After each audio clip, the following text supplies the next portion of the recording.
Well, I have to say, any food where you have to walk through an alley to get into the kitchen is usually a good sign. Hi everybody, foXnoMad here, and today I want to help you travel smarter by taking you on a vegetarian food tour of Hanoi, Vietnam.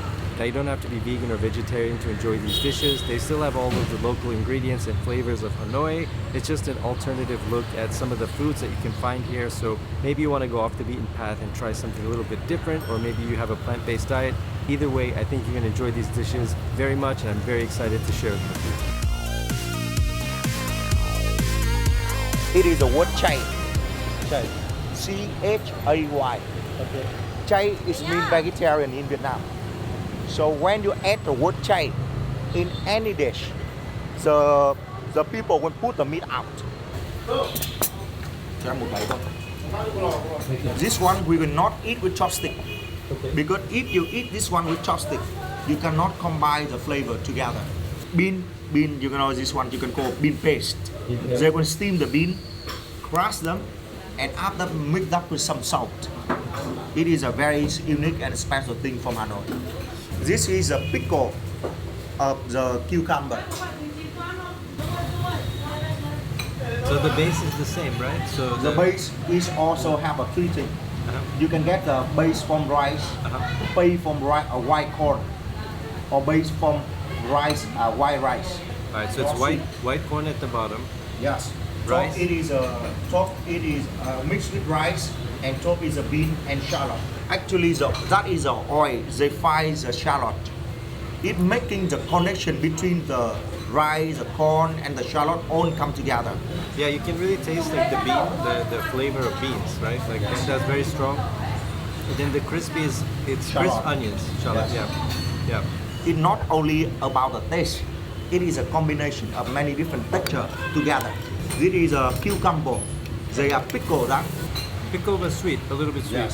They put a little sugar inside. Spicy too in the Yes. back, so it's nice. Yeah. Yes. This one is really good. So what is this called again? Soy xiao. Soy sao. Soy, it is a sticky rice. Uh-huh. Xiao is an action when you slice the mung bean on the top. Ah, okay. But you should not say xiao alone. Oh, why? That is mean go away. Xiao means go away. Filled with mung beans, corn, rice, and oil, we make our way to have one of Vietnam's most well-known street foods. But you have to understand that each of the store here, they're only making one dish. Yeah. And they focus on that.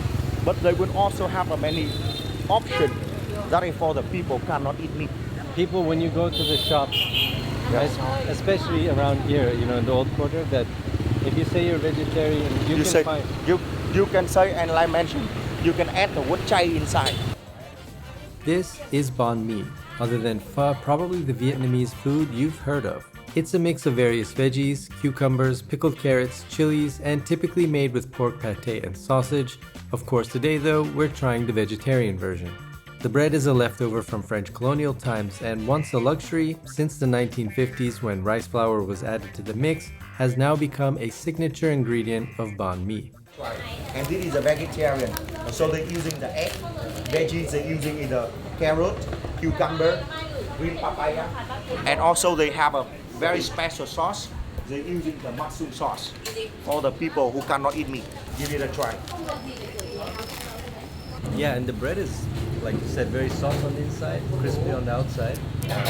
And is this egg right here? Yes. The egg is sweet. It has Yeah, sugar. because of the sauce. The mushroom sauce. It's not the thing that they put inside. The egg that they're using like the regular omelette. But the sauce making them sweet. Yeah, so a little bit of spice, you just feel it just a little bit. And I think the bread and the sugar kind of balances, right? Yes. After the French banh mi was created. Yeah. But a little bit different because you see, not much white bread. You can see right now. Yeah.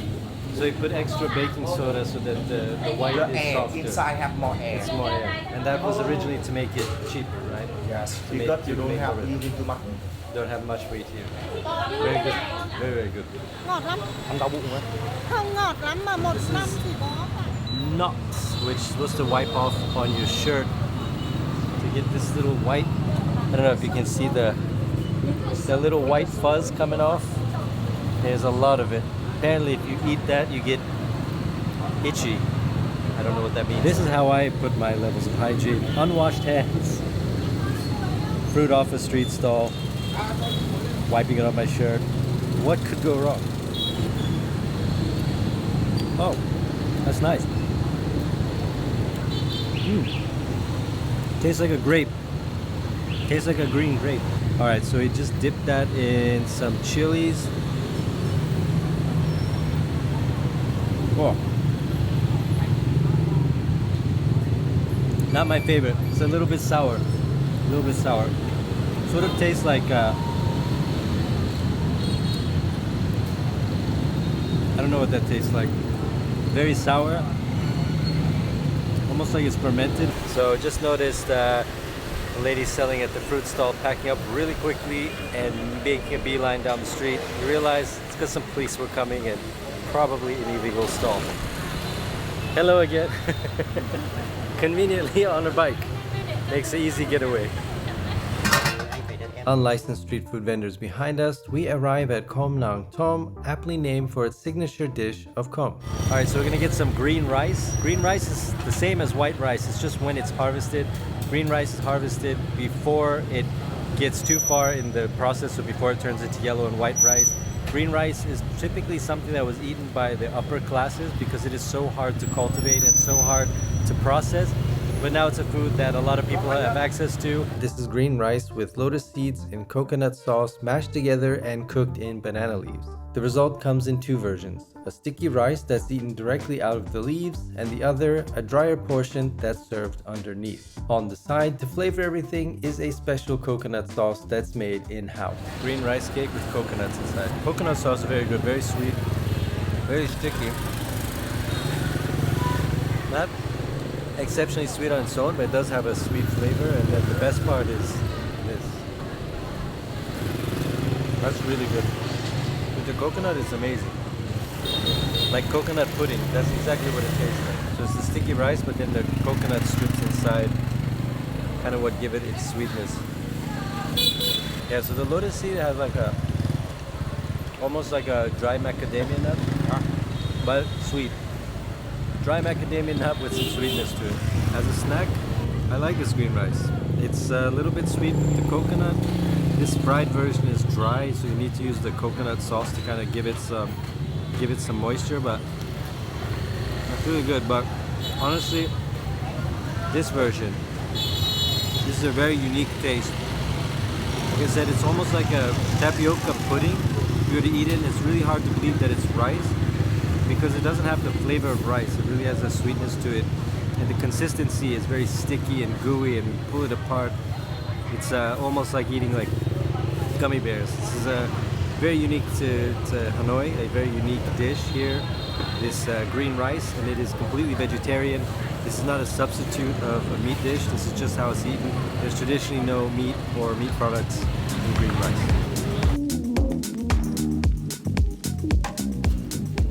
For our next meal, I'm invited for tea in one of the oldest homes in Hanoi, owned by this family headed by their matriarch, who's well into her 90s.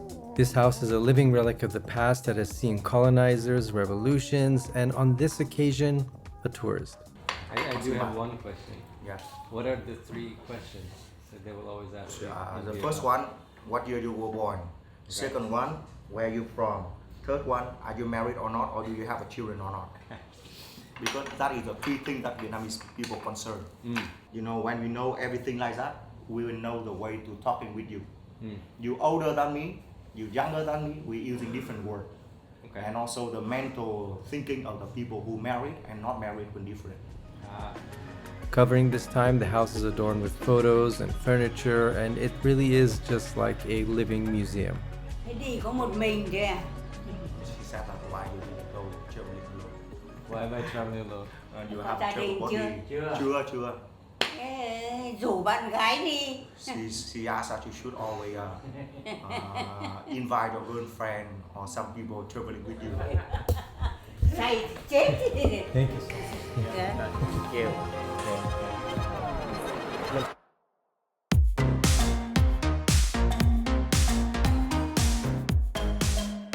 As all good things are in Hanoi, Panun Chai is cooked right out front. Thin sheets of rice paper are skillfully prepared and then flipped into these squishy balls, served on top with fried shallots, chilies, and lime. So again, like a lot of the vegetarian dishes here, this one is very similar in that basically not giving all the toppings of the meat on top. So you basically just have kind of the base ingredients, which is this rice paper as well as some fried shallots and coriander on top with some soy sauce with the red pepper inside. It's actually quite good. It's very light. This red pepper and the soy sauce gives it kind of like a little bit of a spicy kick, but it's not too bad at all. So you can get this with meat on top, like you would normally, stuffed inside with pork and mushrooms, or with the vegetarian version, which is basically just the base ingredients.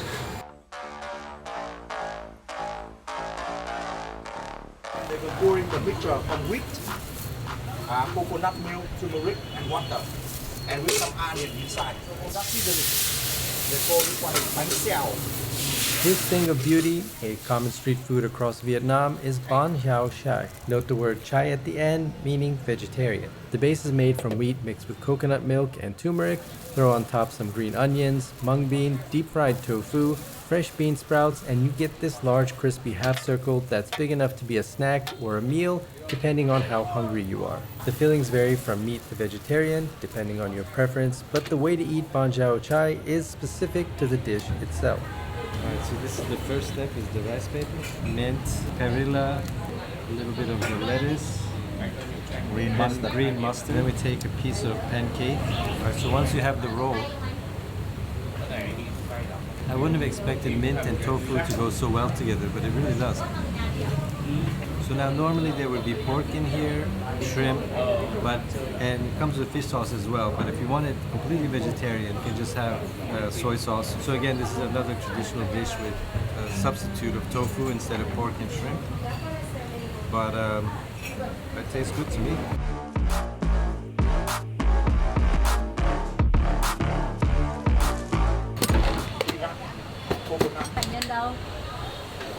It's soup, but it's dessert. So we have coconut in here, banana, and peanuts, coconut on top. That's good. Bananas that are cooked in this heat, and with the bananas on top and sliced fresh coconut on top, which is really good. So this is a winter version of the sweet soup. Three types of jelly. One from chocolate, one from milk, one from matcha. Matcha is the green tea powder. And this is an almond. Very special sweet soup. They cook with flour. Let's try the cold summer soup. This one is not as sweet. Not quite like the winter soup. It's very good. And all vegetarian. I mean, I don't feel like I'm missing something. You know, I know the flavors would be different if it had the pork and the shrimp and beef, but I think I'm getting different flavors as well. Like, it's not that the vegetarian substitution is like they just don't think about it, right? They're very careful with the flavors that they put in, all the cooks and chefs. So there's a careful thought to how they prepare everything, even if it's vegetarian. I do not know where we're going. So I was asking about the vegan food. So we had a lot of vegetarian food. How hard is it for a vegan? No, it's easy because in Vietnam we're not using milk or dairy product. And on top, this is Fresh coconut, roasted coconut, strawberry. oh, that's so good. And with the roasted coconut, it's amazing. It's almost like a coconut sorbet more than an ice cream. It has this kind of lightness to it. It doesn't have that heavy creamy taste or feeling. Really good, especially in this heat. So remember this from the beginning of the video? Well, I have to say, any food where you have to walk through an alley to get into the kitchen is usually a good sign. Well, it led me to one of the best things I have ever tried in my life. All right, hidden coffee spot. Down an alley, up a second floor. Ooh, I think this is gonna be good. So I'm grinding the beans. All our beans here we'll keep in the freezer like this to keep it fresh as possible. This is condensed milk. We put it under. So later when you try it, we will explain why. Here, you can have a smell of it. So this is Vietnamese Robusta. Smells really good. Most of our beans have the same taste note, like chocolate, caramel, some spice flavor. That's why our coffee is so popular, because of that interesting smell. It's very punctual smell. Yeah. The first thing we should do is that we want to lose the CO2 inside the powder. So when you roast the bean, it's basically creating CO2. So that CO2 will keep the flavor from your cup of coffee. So that's why right now we want to lose all of that CO2. Normally in Vietnam, we should wait about 10 minutes for a cup of coffee to basically cook the egg a little bit. We don't raw eggs, right? It's not good. So basically we are cooking the egg with the ingredient like condensed milk and also whipping cream inside. You should try the cream on top first and then mix it up. So that's why we put the condensed milk under. Alright, so what's the best way to do it first? So the coffee is in this, is this cold water in there? That is hot water to keep the cream and coffee always hot. So this is just pure cream on the top? Yeah, correct. After you try the cream, you should use a spoon to stir everything up. Try the coffee under too. Oh, that's really good. So now, Yeah, since you these should my mix guys it to up. mix it up. So is it ready now? Yeah. Yes, yes. Please try it. Okay. Because when you mix too much, it less creamy.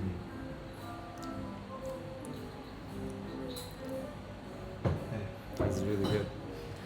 That might be the best coffee I've ever had. I'm not even kidding. Does it have chocolate in it or no? No, we don't add in anything. So the chocolate flavor itself being created by beans. Like I said, Robusta in Vietnam have those kind of flavor. Oh, it's good. Yeah. I will compare all other egg coffee in Vietnam to this one. Yeah, sure. That's really good. And Robusta has more caffeine? Yes. Yeah, double the content. Double the than content. Arabica. Awesome. And is egg coffee something that was invented in Vietnam? In Hanoi, eventually. Oh, in Hanoi. So that's why it's quite special when you come to Hanoi. Mhm. Going other places in Vietnam, maybe you do see egg coffee, but when you come to Hanoi, definitely it have to be a must drink kind of like coffee, because it's been created in Hanoi by a barista which was born and living his entire life in Hanoi also. So basically, it's like the iconic coffee drinks in Hanoi. Yeah, I think, I mean, this might be really the best cup of coffee I've had, like I can remember. The coffee taste is very smooth. So how do people find this place? I didn't see a sign or anything. For all of the coffee lover, Yeah. you love enough, you can find them. Secret coffee place. I like it.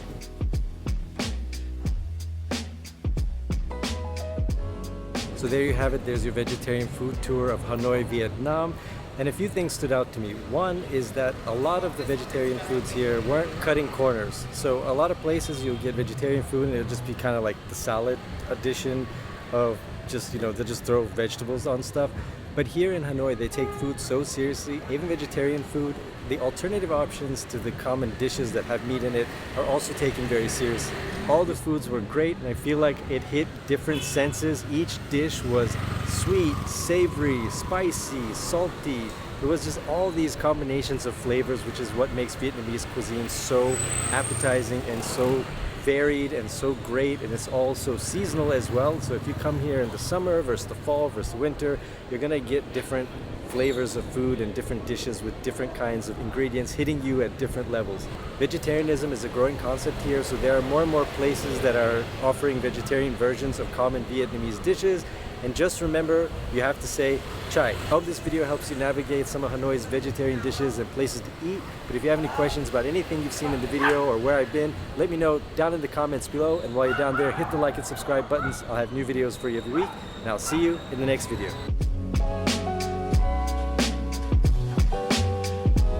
The light's brighter, or is it the coffee? I can't tell.